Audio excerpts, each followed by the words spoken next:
سورہ فاتحہ کی التماس ہے حاضرین کے تمام مرحومین کو شامل کرتے ہوئے کوئی مرحوم مومنین و مومنات کو یاد کرتے ہوئے شہداء کربلا کی بارگاہ میں ہدیہ کرتے ہوئے بالخصوص اس امام بارگاہ کے سابقہ خادم مرحوم جناب فضل حسین دیوی رحم اللہ من قرأ الفاتحہ بسم اللہ الرحمن الرحیم الحمد للہ رب العالمین الرحمن الرحیم مالک یوم الدین ایاک نعبد و ایاک نستعین اهدنا الصراط المستقیم صراط الذین انعمت علیہم غیر المغضوب علیہم ولا الضالین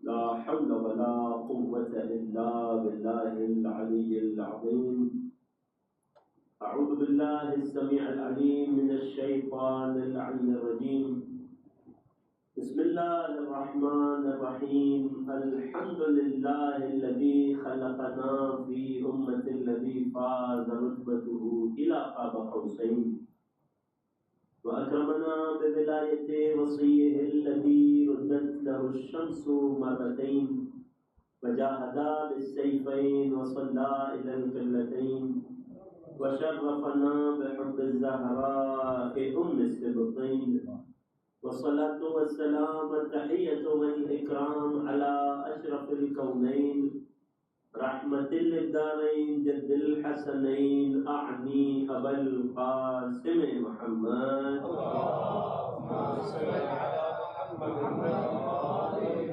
وعلى أهل بيته الأطيبين الأطهرين رحمة الله على محبيهم ولعنة الله على أعدائهم وغاصبي حقوقهم أجمعين أما بعد فقد قال الله الحكيم في كتابه الكريم بسم الله الرحمن الرحيم ولسوف يعطيك ربك فترضى صدق الله العلي العظيم درود پر محمد وآلہ محمد. ابتدائی کلام تمام حاضرین مجلس کی خدمت میں السلام علیکم ورحمۃ اللہ. عزیزان گرامی، ہماری اس سلسلے کی دوسری گفتگو ہے. ہماری اس گفتگو کا موضوع سیرت جناب فاطمہ در آئینہ قرآن.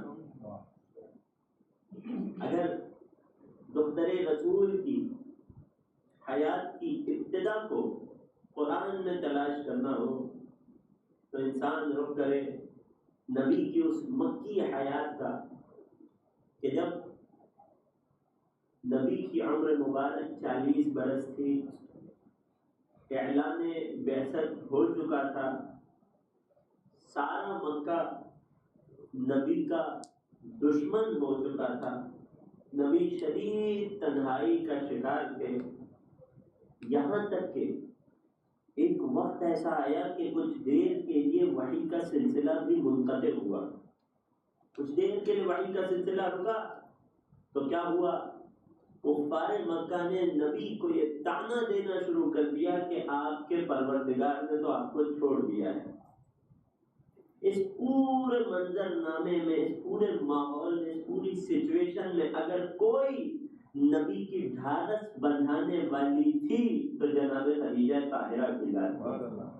اگر کوئی نبی کا آسرا تھی، نبی کے لیے باعث اطمینان ہستی تھی، نبی کو سپورٹ کرنے والی ہستی تھی، تو اتنی زیادہ نبی پر مومنہ تھی کہ وحی میں تاخیر کی وجہ سے جب کفار نے تہمت لگائی تو جناب خدیجہ نبی کو دلاسا دیا کرتی تھی، یا رسول اللہ یہ ہو نہیں سکتا کہ آپ کا اللہ آپ کو چھوڑ دے. اور اس موقع پر خوب غور کیجیے گا، نبی کی بعثت کے ابتدائی دوسرے سال میں، ابتدائی 2 سالوں میں یہ وہ موقع آیا کہ جناب خدیجہ کی ڈھارس کی زبان اللہ نے قرآن کی سورت سورہ ضحیٰ میں نازل کر دی. بعثت کا دوسرا سال، قرآن کی ترتیب نزولی میں قرآن ایک تو یہ قرآن ہے جو ہمارے سامنے، جو نبی کی حیات میں نبی نے اپنی نگرانی میں مرتب کروایا، کہ جب مولا علی کے ذریعے وحی کی کتابت کرایا کرتے تھے اور علی کو بتایا کرتے تھے کہ کون سی سورہ، کون سی آیت کس سورہ کا حصہ ہے، کس سورہ کو کون سی سورہ کے بعد رکھنا ہے، یہ ہمارا متفقہ عقیدہ ہے کہ نبی اپنی حیات میں قرآن مرتب کر کے تشریف لے گئے۔ یوں اگر جامع قرآن کوئی ہے تو رسول اللہ کی ذات ہے، اور اگر کاتب وحی کوئی ہے تو مولا امیر المؤمنین کی ذات ہے۔ یہ ضمن میں نے عرض کر دیا، اس پر ابھی ہم دلیلوں میں نہیں جاتے۔ خلاصہ یہ ہے قرآن وہ کہ جو ہمارے سامنے ہے، سورہ الحمد سے جس کا آغاز ہوتا ہے، سورہ ناس پر جس کا اختتام ہوتا ہے، مگر قرآن کی ایک ترتیب نزولی ہے، یعنی اعلان بعثت سے لے کر اگلے 23 سالوں میں 23 ایئرز میں جو نبی کے اعلان بعثت کے بعد کی زندگی لائف ہے، اس میں کن مواقع پر کون سی سورہ اور اس کی کون سی آیتیں کس ترتیب سے نازل ہوئی، اسے کہتے ہیں ترتیب نزولی۔ اس ترتیب نزولی کی ابتدا قرآن کا سب سے پہلا نازل ہونے والا سورہ کون سا ہے؟ سورہ مبارکہ علق، اقرأ بسم ربک الذی خلق۔ اب یہ تھوڑی سی تمہید ہے ایک دو جملوں کی، لیکن انشاءاللہ کہ یہ ہمارے مطلوب تک پہنچنے میں مددگار بنے گی، جس نتیجے تک آپ کو پہنچانا ہے۔ یہ جناب فاطمہ کی ذات پر گفتگو ہے، یہ آسان نہیں ہو سکتی۔ توجہ میرے ساتھ ہے، معرفت فاطمہ کا باب ہے۔ تو نبی پر ترتیب نزولی کے اعتبار سے پہلی سورہ سورہ علق نازل ہوئی، اور اس کے بعد ابتدائی 15 صورتیں وہ ہیں جو نبی کی بعثت کے بعد کے 2.5 یعنی 2.5 ایئرز کے عرصے میں نازل ہوئے۔ ابتدائی 15 صورتیں، ان 15 صورتوں کی کچھ خصوصیات ہیں، ان میں سے ہر ایک کا نام، ہر ایک کی ترتیب، سب کچھ ہم چھوڑتے ہوئے ان 15 صورتوں میں سے 10واں سورہ نازل ہونے کے بعد کچھ وقفہ آیا وحی میں۔ یہ وہ موقع تھا جب کفار مکہ نے تہمتیں لگانا شروع کر دی، جب تانے کسنا شروع کر دیے۔ یہ وہ موقع تھا کہ جب جناب خدیجہ نبی کی ڈھارس برکھاتی تھی اور یہ جملے فرمایا کرتی تھی، یہ ہو نہیں سکتا کہ آپ کا پروردگار آپ کو چھوڑ دے، آپ کے اللہ نے اس سے زیادہ سخت زندگی کے مسئلوں میں آپ کا ساتھ دیا ہے، آپ کا پروردگار آپ کو کیسے چھوڑ سکتا ہے۔ اور یہ ترتیب نزولی کے اعتبار سے قرآن کا 11 سورہ تھا کہ جب سورہ ضحیٰ میں جناب خدیجہ کی زبان ان آیتوں کی صورت میں پروردگار نے نازل کرتی، والضحیٰ، ضحیٰ کی قسم، واللیل اذا سجا، اور رات کی تاریکی کی قسم، ما ودعک ربک وما قلی، آپ کے پروردگار نے نہ آپ کو چھوڑا ہے نہ آپ سے دشمنی اختیار کی ہے، وَلَلْآخِرَةُ خَيْرٌ لَكَ مِنَ الْأُولَىٰ، حبیب آخرت کی حیات آپ کے لیے دنیا کی زندگی سے بہت بہتر ہے۔ 5ویں آیت سورہ ضحیٰ ترتیب نزولی کے اعتبار سے 11واں سورہ، ارشاد ہوا وَلَسَوْفَ يُعْطِيكَ رَبُّكَ فَتَرْضَىٰ، نبی کی ڈھارس بندھانے کے لیے اللہ نے خوشخبری سنائی، اور آپ کا اللہ آپ کو وہ عطا کرے گا کہ جس سے آپ راضی ہو جائیں گے۔ یہاں تک میرے ساتھ آ گئے؟ اگر توجہ میرے ساتھ ہے، بات آسانی سے آپ تک پہنچ رہی ہے تو شہزادی کی عظمت پر ایک درود پڑھیے۔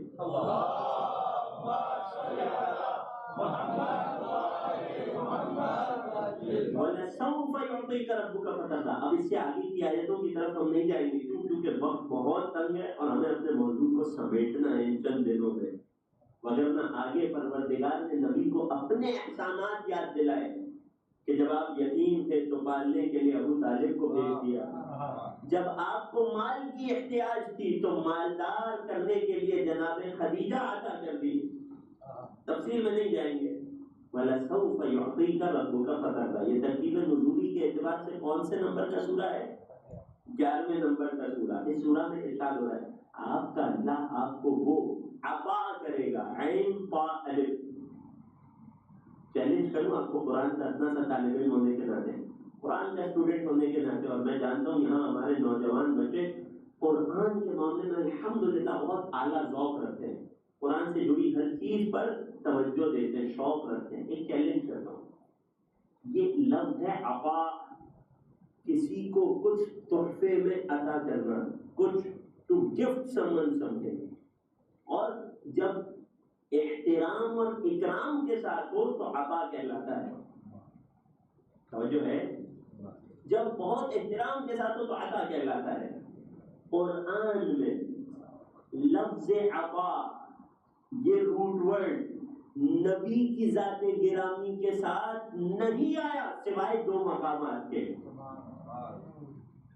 خوب غور کیجیے گا، میں نے ایک پہیلی آپ کی خدمت میں سلجھا دی ہے۔ قرآن میں اللہ ڈھارس بندہ ہے، وَلَسَوْفَ يُعْطِيكَ رَبُّكَ فَتَرْضَىٰ۔ اے حبیب آپ کو لگ رہا ہے ہم ناراض ہیں، ہم آپ سے اتنے راضی ہیں کہ آپ کو وہ عطا کریں گے کہ آپ بھی ہم سے راضی ہو جائیں گے۔ اب نبی بھی انتظار میں ہے کہ وہ عطا کیا ہے، جس امت کا قرآن پہنچا وہ بھی انتظار میں ہے وہ عطا کیا ہوگی پروردگار کی رسول کو، کہ جس سے رسول راضی ہو جائیں گے۔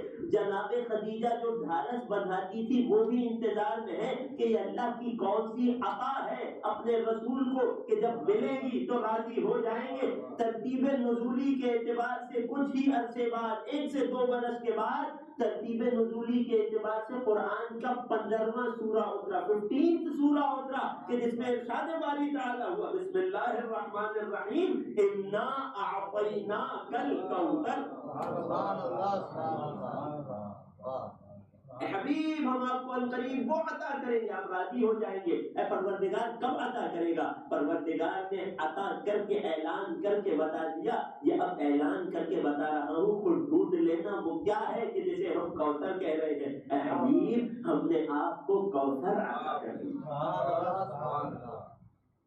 سورہ ضحیٰ کی تفسیر جا کر دیکھیے گا، لوگوں نے مختلف میننگز لکھے، مختلف اپلیکیشنز لکھے۔ وَلَسَوْفَ يُعْطِيكَ رَبُّكَ فَتَرْضَىٰ، آپ کا رب آپ کو وہ عطا کرے گا آپ راضی ہو جائیں گے۔ کچھ دنیاوی نعمتیں لکھی، کچھ اخروی عطائیں لکھی۔ دنیاوی نعمتوں سے لے کر آخرت میں نبی کو ملنے والی شفاعت تک جو جو معنی لوگوں نے اس سورہ ضحیٰ آیت 5 کے لکھے ہیں، وہ سارے کے سارے معنی آپ کو انا اعطیناک الکوثر کے کوثر میں دکھائی دیں گے۔ حبیب ہم نے آپ کو کوثر دے دیا۔ کوثر یعنی خیر، بہت زیادہ خیر۔ یہ اللہ میرے آپ کے لیے نہیں کہہ رہا کہ جسے 4 پیسے مل جائیں تو سمجھتا ہے بہت خیر کما لیا میں نے۔ یہ اللہ اسے کہہ رہا ہے جسے نبوت دے چکا ہے، جسے اپنا اولو العزم نبی بنا چکا ہے، جسے قرآن مل چکا ہے، جس پر وحی نازل ہو چکی ہے، اس نبی کو کہہ رہا ہے ابھی کچھ ایسا ہے جو خیر کثیر ہے جو ہم آپ کو اب عطا کر رہے ہیں۔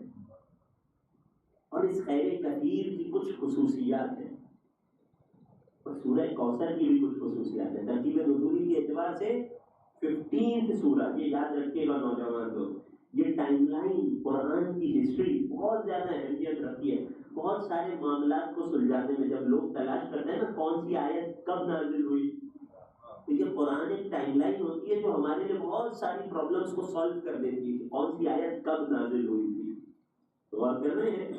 انا اعطیناک الکوثر، سورہ کوثر کے کتنے خواص ہیں، معنی کوثر تو چھوڑ دیجیے، خود اس سورہ کے الفاظ کے اتنے خواص ہیں۔ کتنی سورہ ہے؟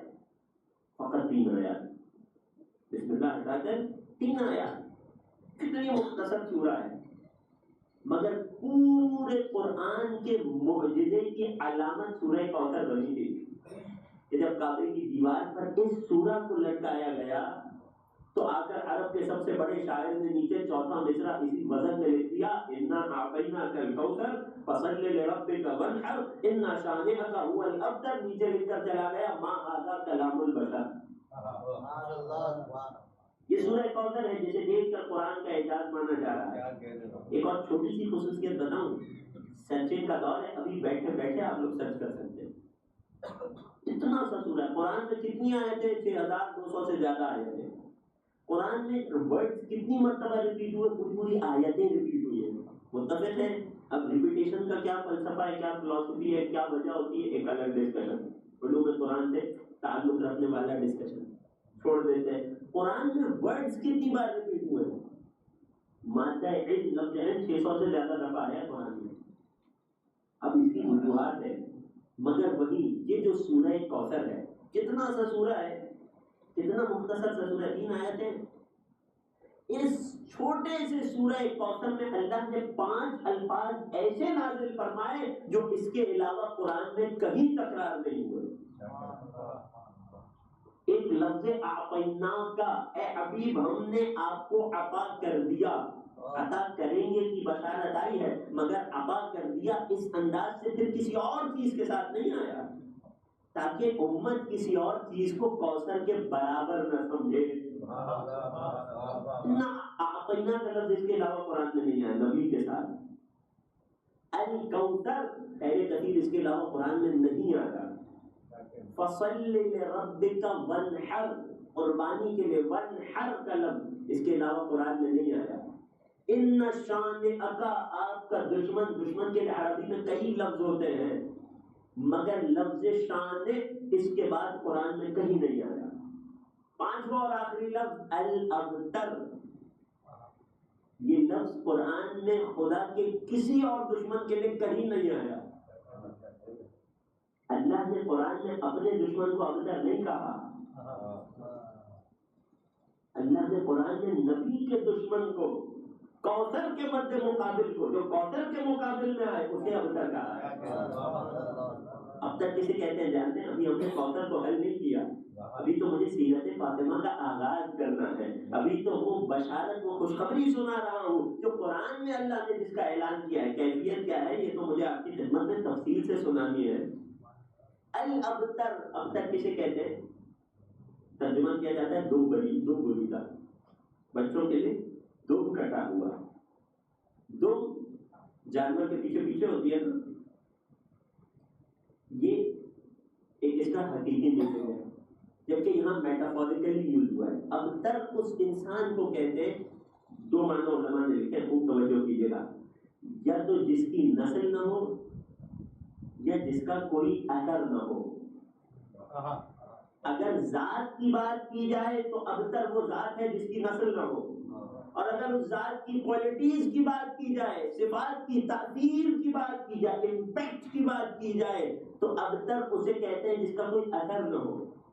اے حبیب ان شانئک هو الابتر، اے حبیب آپ کا دشمن ابتر رہے گا، نہ اس کی نسل آگے بڑھے گی نہ اس کا کوئی اثر آگے بڑھے گا۔ ایک صلوات پڑھیے رسول گرامی کے حضور۔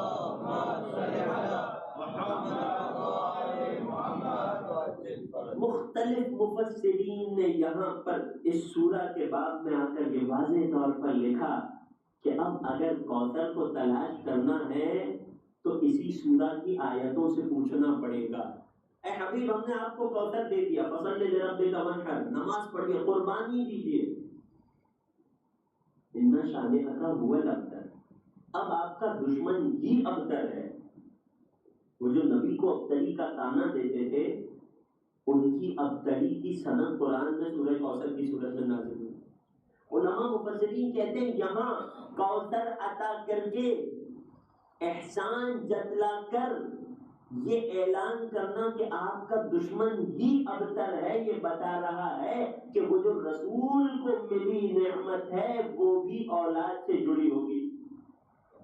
بات کر رہے ہیں کیونکہ اسے دے کر کہا جا رہا ہے، آپ کو لوگ ابتر کہتے تھے نا، ہم نے آپ کو کوثر دے دی، اب ابتر آپ کا دشمن ہے، یعنی آپ سے ہم نے ابتری کے تانے کو قیامت تک کے لیے ہٹا لیا۔ اور کیسا ہٹا لیا کہ مفسرین اسلام نے لکھا سورہ علم نشرح کی تفسیر میں، وَرَفَعْنَا لَكَ ذِكْرَكَ، اے حبیب ہم نے آپ کی یاد کو بلند کر دیا۔ یہ اللہ کے تحفوں میں سے ہے جو اپنے نبی کو دیے۔ علماء مسلمین نے لکھا، مثلا تفسیر آلوسی، ایک حوالہ دے رہا ہوں جنہوں نے اس آیت کی تفسیر میں لکھا، فاطمہ قرآن سے دکھا رہا ہوں آپ کو، اس آیت کی تفسیر میں لکھا اللہ نے اپنے نبی کا ذکر اور ان کی یاد یوں زندہ کر دی، یوں بلند کر دی کہ اللہ نے اپنے نبی کو وہ نسل عطا کی جو دنیا کے روئے زمین کے کونے کونے میں پھیل گئی اور قیامت تک اپنی خوشبو پھیلاتی رہے گی۔ اگر نبی کی یاد کو کسی نے بلند کیا ہے اور اگر نبی سے ابتری کا تانا کسی کے سبب ہٹا ہے تو تنہا ذات گرامی فاطمہ الزہرا کی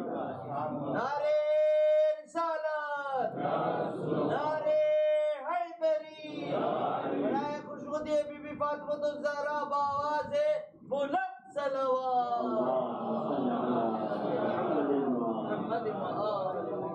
اور جنہیں کل کی مجلس یاد ہو، ورنہ ریکارڈنگ موجود ہے، میں نے جب کل ترتیب سنائی تھی ان قرآنی آیات کی جن کا سیرت جناب زہرا سے تعلق ہے تو میں نے ابتدا سورہ ضحیٰ سے کی تھی، تیسرا سورہ سورہ کوثر بتایا تھا، مگر درمیان میں ایک سورہ اور بتایا تھا جس کا اب تک تذکرہ نہیں آیا۔ وہ کون سا سورہ تھا؟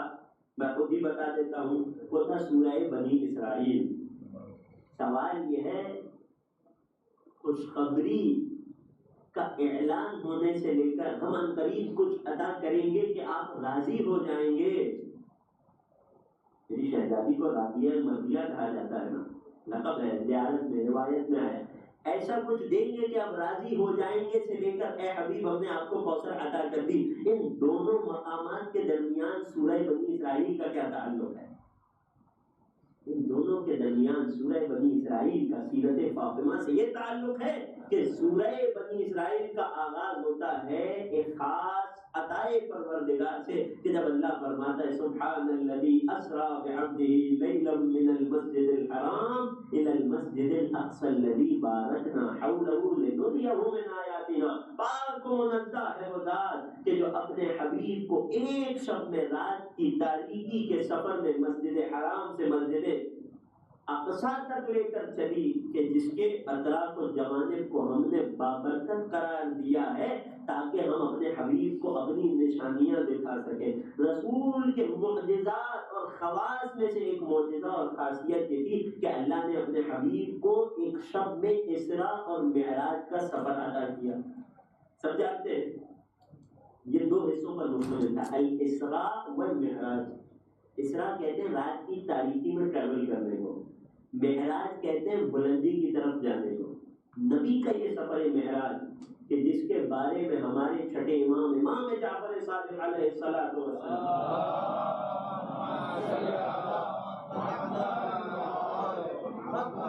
یہ ارشاد فرماتے ہیں کہ وہ ہمارا شیعہ نہیں ہے جو تین چیزوں پر عقیدہ نہ رکھتا ہو، جن میں سے ایک چیز ہے معراج جسمانی۔ معراج جسمانی یہ ہمارے بنیادی عقیدوں کا حصہ ہے، اس پر بہت ساری سائنٹیفک ڈیبیٹ اور بات ہو سکتی ہے اپنی جگہ، مگر عقیدہ محفوظ رہے۔ پھر جتنی چاہے ہم بحث کریں، گفتگو کریں، انسان کا حق ہے، اسے انسان کو حق شناس ہونا چاہیے، انسان کو علم اور معرفت کا طلبگار ہونا چاہیے، عقیدے کی بنیادی ریڈ لائن کو محفوظ رکھتے ہوئے۔ متفق ہے جوان دوست؟ میرے ساتھ ہے؟ یہ جو معراج کا سفر تھا یہ 2 پارٹس میں تھا، 2 حصوں پر تھا، ایک لیٹیٹیوڈ میں تھا، ایک لانگیٹیوڈ میں تھا۔ یہ زمین کے لانگیٹیوڈ لیٹیٹیوڈ کی بات نہیں کر رہا ہوں، ایک زمینی سفر تھا اور ایک زمین سے آسمانی سفر تھا۔ جو سورہ بنی اسرائیل میں جس کا اعلان ہوا، جسے رات کا سفر، جسے اسراء کہتے ہیں، وہ زمین سے زمین کا سفر تھا، مسجد حرام سے مسجد اقصی، جس میں راستے میں رسول کئی اور مقدس مقامات کی زیارت کرتے ہوئے وہاں پہنچے۔ پھر مسجد اقصی سے آسمانی سفر شروع ہوا کہ جس کا تذکرہ اور جس سفر کا احوال پروردگار نے سورہ نجم میں سنایا ہے، وَالنَّجْمِ إِذَا هَوَىٰ مَا ضَلَّ صَاحِبُكُمْ وَمَا غَوَىٰ۔ ستارے کی قسم جب کوئی وہ ٹوٹ کر گرتا ہے، آپ کے صاحب یعنی تمہارا نبی ہرگز والعیاذ باللہ گمراہی میں نہیں پڑا۔ ایسا نہیں ہے کہ اس سے سمجھ نہیں آ رہا، یہ جو بتا رہا ہے، یہ جو دیکھ کر آیا ہے وہی تمہیں بتا رہا ہے۔ وَمَا يَنطِقُ عَنِ الْهَوَىٰ، یہ اپنی خواہش سے بات نہیں کرتا، إِنْ هُوَ إِلَّا وَحْيٌ يُوحَىٰ، جو کچھ یہ کہتا ہے یہ وحی کہتا ہے، جو وحی ہوتی ہے۔ مَا زَاغَ الْبَصَرُ وَمَا طَغَىٰ، آیتیں چلتی چلی گئی، وَلَقَدْ رَأَىٰ مِنْ آیَاتِ رَبِّهِ الْكُبْرىٰ، اور آگے بڑھی، اِذْ يَغْشَى السِّدْرَةَ مَا يَغْشَىٰ۔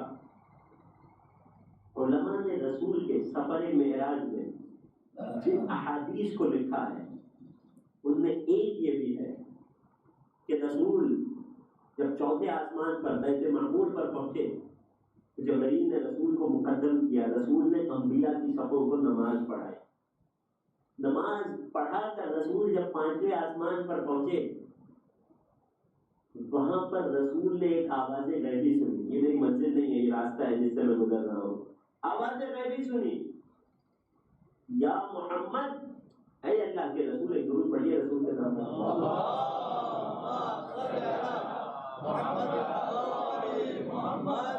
اے اللہ کے رسول، نعم الاب ابوک ابراہیم، آپ کے بابا ابراہیم خلیل اللہ بہترین باپ ہیں، وَنِعْمَ الْأَخُ أَخُوكَ عَلِيُّ بْنُ أَبِي طالب، اور آپ کے بھائی علی ابن ابی طالب بہترین بھائی ہیں۔ جب آواز غیبی سے اپنے جد ابراہیم اور اپنے بھائی علی کا قصیدہ سن کر نبی اور آگے چلے، سدرۃ المنتہا کے قریب پہنچے تو جبرائیل امین نے وہاں خود کو ٹھہرا دیا۔ مگر اس سے پہلے جب رسول جنت میں تشریف لے گئے، جب رسول کو جنت دکھائی گئی، جنت کی سیر کرائی گئی، تو وہاں روایت نقل ہوئی۔ علل الشرائع میں شیخ صدوق رحمۃ اللہ علیہ نے اس روایت کو لکھا کہ جب رسول جنت میں تشریف لے گئے تو بعض روایات میں اس درخت کا نام بھی معین کیا گیا، شجر طوبہ۔ رسول شجر طوبہ کے پاس انہیں لے جایا گیا، اور لے جائے جانے کے بعد رسول کو اس درخت کا تعارف کرایا گیا، اور تعارف کرانے کے بعد جبرائیل امین نے اس درخت سے ایک پھل رسول کی خدمت میں پیش کیا۔ رسول نے اس پھل کو کھا لیا اور اپنے اصحاب کو آ کر کچھ بتایا۔ وہ کیا بتایا؟ علل الشرائع میں روایت صدیر سیرفی رضوان اللہ تعالی علیہ امام جعفر صادق علیہ الصلوۃ والسلام سے نقل ہے۔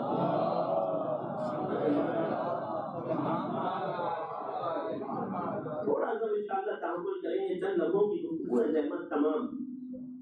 جناب زہرا کے وجود ظاہری وجود بابرکت کی ابتدا اور ہے، اور ان کی خلقت اور وجود نورانی کی ابتدا اور ہے۔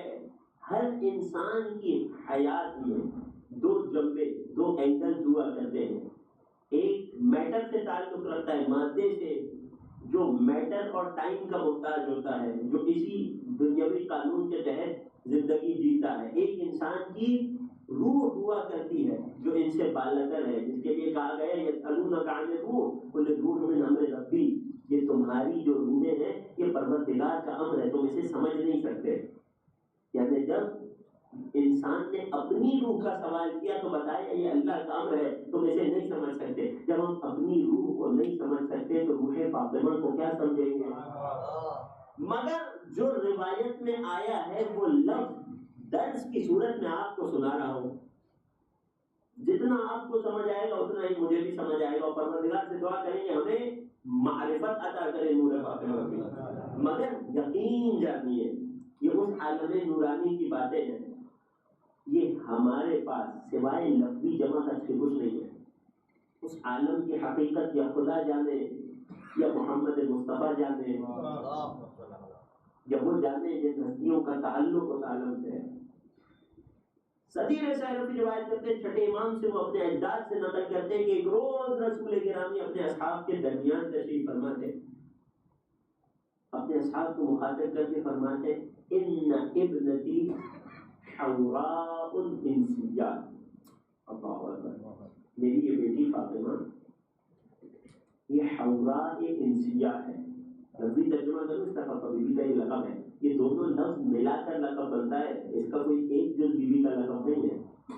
حوراء انسیہ، میری یہ بیٹی حقیقت میں وہ حور ہے، یعنی وہ نورانی مخلوق ہے جو انسیہ ہے، جو انسانی پیکر میں ڈھال کر اس دنیا میں بھیجی گئی۔ لوگوں نے تعجب سے سوال کیا، جیسے بات چہروں پہ یہاں تو کوئی حیرت نہیں آئی گی، سب شہزادی کی معرفت رکھنے والے مومنین ہیں۔ لوگ حیرت میں مبتلا ہوئے، سوال کیا یا رسول اللہ فما کان ابتدا ہوگا، اس حوراء انسیہ کی ابتدا کیا ہے، اس کی خلقت کب ہوئی؟ اب رسول نے بتانا شروع کیا، اللہ نے اپنی عظمت سے ایک نور کو خلق کیا۔ فما کان مکانہا، یا رسول اللہ یہ نور کہاں ٹھہرا تھا؟ اب لوگ اپنی عقل کے مطابق رسول سے سوال کر رہے تھے، ورنہ نور کو نہ کسی مکان کی حاجت ہوتی ہے نہ کسی غذا کی ضرورت ہوتی ہے۔ اب انسان اپنے محدود ذہن سے سوچے تو کیا سوال کرے، یا رسول اللہ مکان کیا تھا اس نور کا؟ فرمایا عند ساق العرش، پروردگار کے عرش کے پائیں کی، عرش کے سائے میں تھا۔ پھر لوگوں نے ایک بڑا عجیب سوال کیا، فما کان غذاؤہا، یا رسول اللہ اس عالم بالا میں یہ جو نور فاطمہ تھا اس کی غذا کیا تھی؟ توجہ میرے ساتھ ہے، ایک نتیجہ آپ کی خدمت میں پیش کرنا چاہتا ہوں، شاید تھوڑی سی نازک بات ہو. فما کانا غذا ہوا، اس عالم بالا میں اس نور کی غذا کیا تھی؟ جواب دیا التسبیح والتکبیر والتحلیل. اس عالم نورانی میں نور فاطمہ کی غذا کا کام کیا ہوتا ہے؟ وہ چیز جو انسان کو قوت عطا کرے، طاقت بخشے، تقویت دے. اس عالم نورانی میں نور فاطمہ کی غذا اللہ کی حمد یعنی الحمدللہ تھی، اللہ کی تسبیح یعنی سبحان اللہ تھی، اللہ کی تکبیر یعنی اللہ اکبر کی آواز. یہاں رک کر ایک جملہ کہوں، شہزادی کی سیرت میں بات آگے آئے گی. لوگ یہ گمان کرتے ہیں کہ جب بیٹی بدن کی تھکاوٹ اور ضعف اور مرض کی شکایت لے کر اپنے بابا کے پاس آئیں کہ بابا گھر کے کام کاج سے بہت شکستگی ہوتی ہے، بابا کوئی مددگار دے دیجئے، تو اللہ کے رسول نے اپنی بیٹی کو کیا عطا کیا؟ وہ تحفہ جو شہزادی کے صدقے ہم تک پہنچا. تفصیلی گفتگو آئے گی جب کبھی موقع ہوا. لوگ یہ سمجھتے ہیں کہ اللہ کے رسول کنیز نہیں دے سکتے تھے اس لیے تسبیح سکھا دی. کیوں؟ کیونکہ ہمارا دنیا میں مزاج بن چکا ہے، جو اپنی محنت سے حاصل نہیں کر سکتے اس کے لیے دعاؤں کا سہارا لیتے ہیں. ہونا اس کا برعکس چاہیے، دعا اور دوا ساتھ ہونی چاہیے. مگر لوگوں کو یہ لگا کہ مدینے میں اتنی غربت تھی، رسول بیٹی کو کنیز نہیں دے سکتے تھے اس لیے تسبیح سکھا دی. نہیں عزیزوں، یہ اللہ کا رسول ہے، یہ فاطمہ کو بخوبی جانتا تھا. یہ نبی بخوبی اس بات سے واقف تھے کہ یہ فاطمہ جب نور کی صورت میں عرش کے سائے میں تھی تب بھی جو شے اسے قوت ادا کرتی تھی وہ اللہ کی تسبیح و تحلیل تھی. لہذا عالم دنیا میں آ کر اس حورائے انسیہ کو جب طاقت و قوت کی ضرورت ہے تو اسے کنیز سے بھی زیادہ، کسی بھی مادی وسیلے سے زیادہ جو چیز میری بیٹی کو طاقت اور قوت بخشے گی وہ اللہ کی تسبیح و تحلیل. نعرہ تکبیر، نعرہ رسالت، نعرہ حیدری، بی بی فاطمہ الزہرا بآواز بلند صلوات.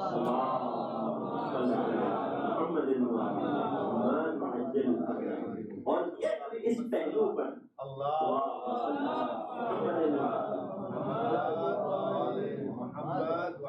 ایک بہت بسیط سی، بہت بیسک سی ایگزامپل لوں.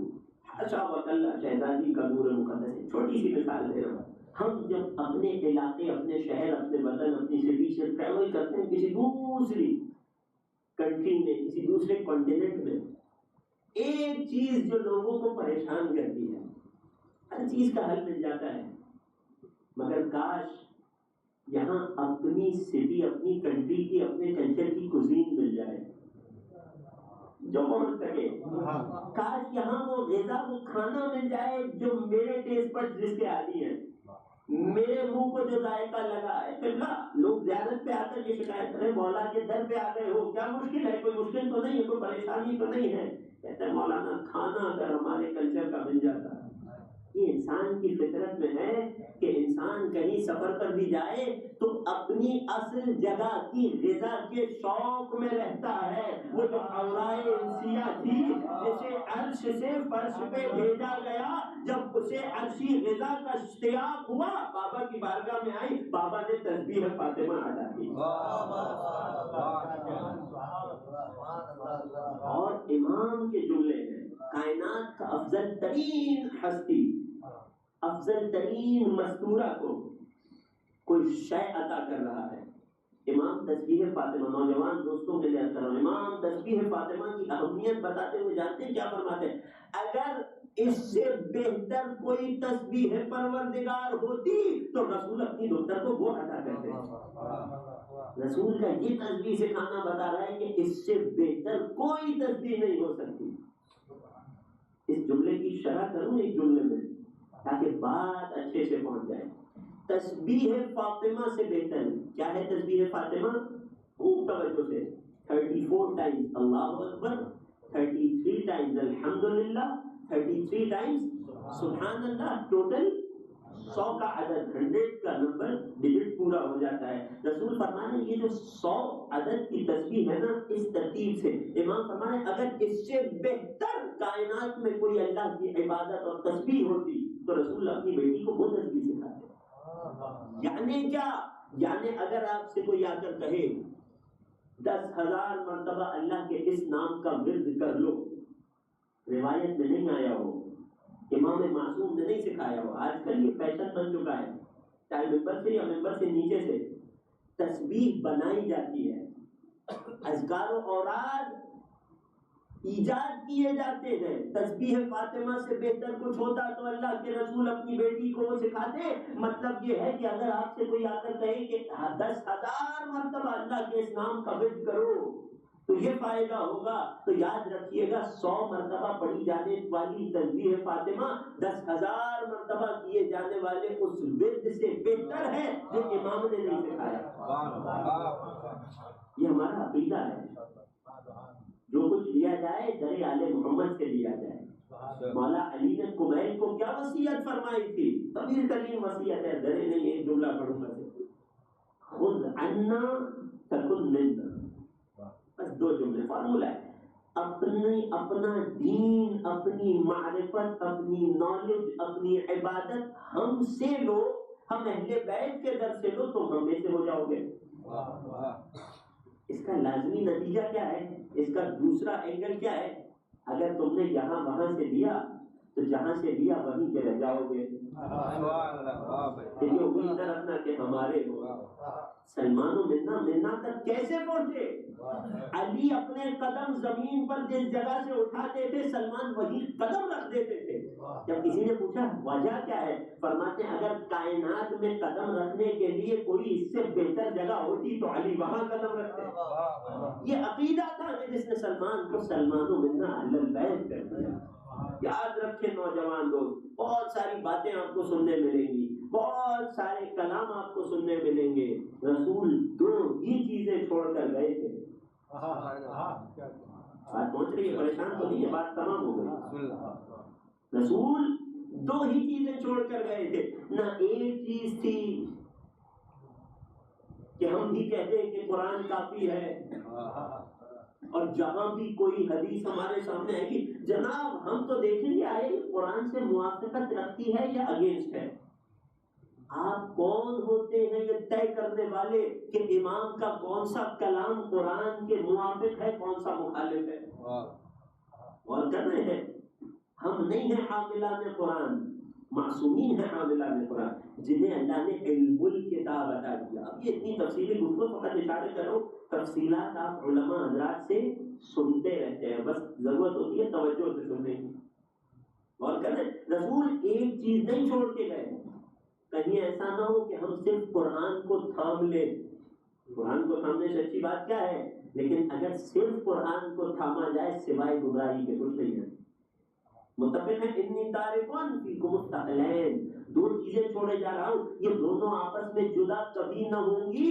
اس کا مطلب یہ ہے کہ اگر کسی کے پاس قرآن اہل بیت سے زیادہ اہم ہو گیا اپنی حجیت میں اور یہ دعویٰ کر رہا ہے کہ میں تو امام کی حدیث، میں اپنے ناقص علم میں امام کی حدیث پرکھتا ہوں قرآن پر رکھ کر، جو میرا قرآن کا ناقص علم ہے، یعنی میرا حدیث کا علم بھی ناقص، میرا قرآن کا علم بھی ناقص، مگر میں اتنا بڑا عالم کہ میں امام کی حدیث کو اللہ کی کتاب پر پرکھتا ہوں۔ اس کا مطلب کیا ہے کہ آپ کے ہاں قرآن اور اہل بیت جدا ہو گئے، اور قرآن اور اہل بیت چونکہ جدا نہیں ہو سکتے، اس کا مطلب یہ ہے آپ کے پاس سے دونوں جا چکے ہیں، یا دونوں رہیں گے یا دونوں رخصت ہو جائیں گے۔ کوئی گمان میں نہ رہے میں صرف کسی ایک کو مضبوطی سے تھام کر نجات پا سکتا ہوں۔ درود پڑھیے محمد والے محمد۔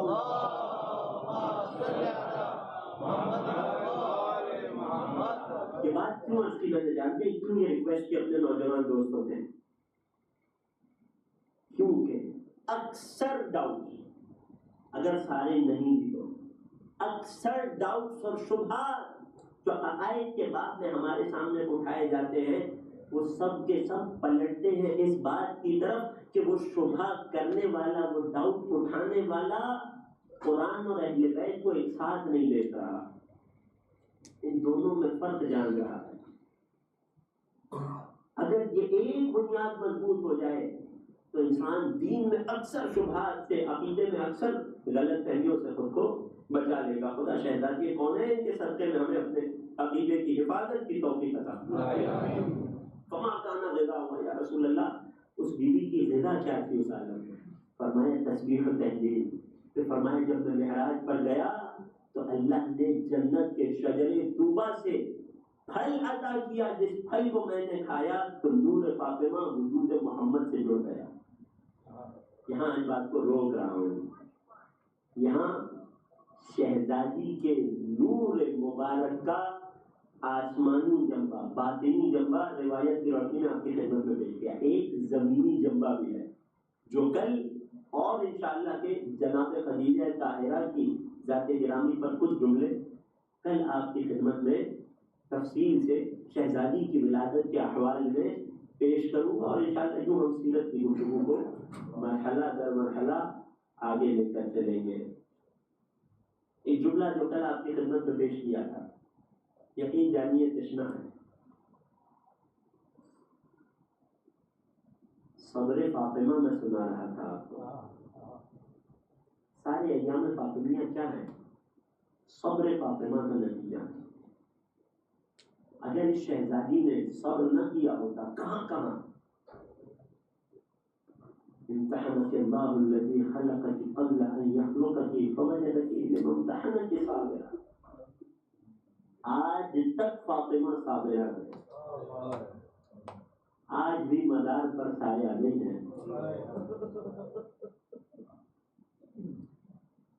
حسینی امام رضا ہے نا، جس بیٹے کے بارگاہ میں بیٹھ کر مادر کا تذکرہ ہو رہا ہے، اس بیٹے کے روضے پر جاؤ اور شان دیکھو.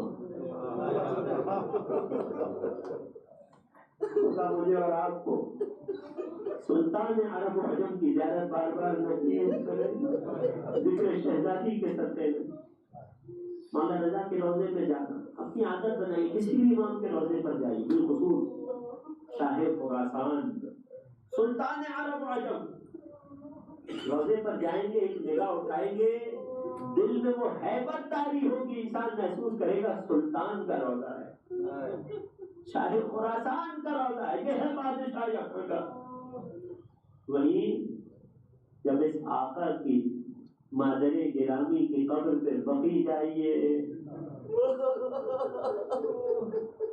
دل توڑ دینے والا منظر ہے. ایک طرف بابا کی قبر مبارک ہے کہ جس پر سبز گنبد ہے، ایک طرف بقی میں بیٹی کی قبر ہے جس پر کوئی سایہ نہیں.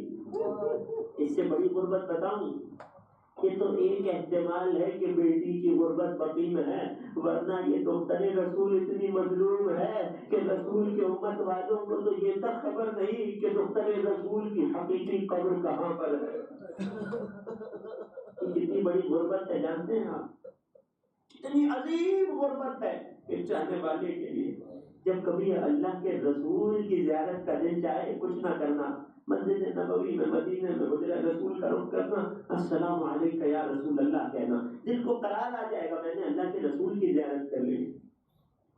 جب کبھی مولا امیر کے دیدار کا دل چاہے نجف کا رخ کرنا، السلام علیکم یا امیر المومنین، میں نے آقا امیر کی زیارت کر لی. ہر امام مظلوم ہے، ہر معصوم مظلوم ہے، مگر قبر کا نشان تو معلوم ہے. جب چاہنے والے کا دل تنگ ہونے لگے ایک مرتبہ قبر پہ آ کر سلام کر لے، مگر دختر رسول اتنی غریبہ ہے. ارے چاہنے والے کا دل تنگ ہو، ارے دختر رسول کو سلام کروں، ارے قبر کا نشان بھی نہیں معلوم. اجرکم علی اللہ، اجرکم علی اللہ. میری شہزادی صابرہ ہے، صابرہ. خلقت سے پہلے جس کے صبر کا امتحان لیا گیا، کہاں کہاں صبر کیا جانتے. میں جہاں سے بات چھوڑی تھی وہیں سے آگے بڑھاؤں گا. چند جملے. یہی شہزادی تھی. ایک روز بابا رسول اللہ بیٹی کے گھر آئے، علی کو پاس بلایا. حسن و حسین بھی نواسے بھی نانا جب بھی گھر آتے تھے، حدیث قصہ گواہ ہے، نانا جب بھی گھر آتے تھے نواسے نانا کی خوشبو محسوس کر کے نانا کے پاس آ جاتے، گویا کہ جیسے شاخ اپنی اصل کی طرف پلٹ رہی ہو. نندے نندے نواسے آ کر بیٹھ گئے. نبی اپنے ساتھ کچھ سامان لائے، یا بعض روایات کے مطابق جبرائیل امین تشریف لائے. جب جبرائیل امین تشریف لائے تو جنت سے کچھ سامان لائے. رسول اللہ سے عرض کی یا رسول اللہ ان اللہ یقرئک السلام، اے رسول اللہ آپ کی خدمت میں سلام بھیجتا ہے. هو السلام ومنه السلام وإلیہ یعود السلام. اے جبرائیل کیا لے کر آئے؟ یا رسول اللہ یہ اللہ نے آپ کے اور آپ کے اہل بیت کے لیے جنت سے کفن بھیجا ہے، یہ جنت سے حنوط بھیجا ہے، یہ جنت کا سامان ہے آپ کے غسل و کفن کے لیے. رسول نے بیٹی کو مخاطب کیا اور سامان جنت تقسیم کرنا شروع کیا. اے فاطمہ یہ مجھ اللہ کے رسول کا کفن ہے، جنت سے آیا ہے، یہ حنوط ہے، اس سے مجھے علی حنوط کریں گے. اے فاطمہ میرے بعد میرے اہل بیت میں سب سے پہلے آپ میرے پاس آئیں گی. اے فاطمہ یہ جنت سے آپ کا کفن ہے. بیٹی نے بابا سے کفن لیا، لے کر رکھ دیا. میرے حنوط سے جو بچ جائے اس سے آپ کو علی حنوط کریں گے. تیسرا کفن اٹھایا، اے فاطمہ یہ علی کا کفن ہے، آپ کے بعد یہ امت علی کو بے جرم قتل کرے گی. کہ جنت سے علی کے لیے کفن آیا ہے، جو ہمارا حنوط بچ جائے اس سے علی کو حنوط کیا جائے گا. چوتھا کفن ادا کیا، اے فاطمہ یہ آپ کے لال حسن کا کفن ہے، امت زہر دغا دے کر حسن کو جرم شہید کرے گی. یہ حسن کا کفن ہے، جنت سے آیا ہے، اور یہ ہمارا حنوط جو بچ جائے اس کا آخری حصہ اس سے حسن کو حنوط کیا جائے گا. بیٹی اب تک ایک ایک کفن باپ سے لے کر بیٹھ رہی ہے. اجرکم علی اللہ، اجرکم علی اللہ. غریبہ ماں کے غریب بیٹے کا تذکرہ ہے. اب ماں کا کلیجہ پھٹنے لگا. وہ جس ماں کو حسین سب سے زیادہ لاڈلا تھا تڑپ کر پوچھنے لگی بابا میرے حسین کا کیا ہوگا؟ اے بیٹی فاطمہ تجھے صبر کرنا پڑے گا. ارے کربلا میں تیرا لال جب قتل کیا جائے گا نہ کوئی کفن دینے والا ہوگا، نہ کوئی دفن کرنے والا ہوگا، نہ کوئی حنوط کرنے والا ہوگا. یہ صابرہ ماں تھی کہ جس بیٹے کے لیے جنت سے کفن نہ آیا روتی جاتی تھی، حسین کا کفن سیدھی جاتی تھی. وہ کفن جو حسین نے کربلا میں پہنا، مگر ماں کا صبر یہاں ختم نہ ہوا. ارے اس روایت کو علماء نے نقل کیا. روز قیامت آئے گا، دختر رسول تشریف لائیں گی، آواز قدرت آئے گی، دختر رسول کیا چاہتی ہوں؟ تڑپ کر پکاریں گی اے پروردگار میں بڑی مظلومہ ہوں، میں بڑی صابرہ ہوں. اے دختر رسول کیا چاہتی ہے؟ آج آپ کا کہا مانا جائے گا، آج آپ کا مقام دنیا والوں کو بتایا جائے گا. شہزادی یہاں اپنے فضائل دکھلائیں گی، وہی اپنی مصیبتیں بھی دکھلائیں گی. کیسے دکھلائیں گی جانتے ہیں؟ ایک مرتبہ فریاد بلند کریں گی پروردگار اس مخلوق کو اس مصیبت کا علم نہیں ہے کہ جس سے میں گزری ہوں. اے دختر رسول کیا چاہتی ہے؟ فرمائیں گے اللہ میں یہ چاہتی ہوں ارے جس حالت میں عصر عاشور میں نے اپنے حسین کو کربلا میں دیکھا تھا آج اولین و آخرین کو دکھایا جائے. بی بی کی بات کا مان رکھا جائے گا. عرش خدا کے سائے میں ایک سرکٹا لاشا لایا جائے گا. ارے کمر جھکی ہوئی ہوگی، آستینوں سے علی اکبر کا خون بہ رہا ہوگا. ارے کمر میں قاسم کا خون لگا ہوگا. دختر رسول اپنے حسین کا مرثیہ پڑھیں گی میدان محشر میں کوہرام.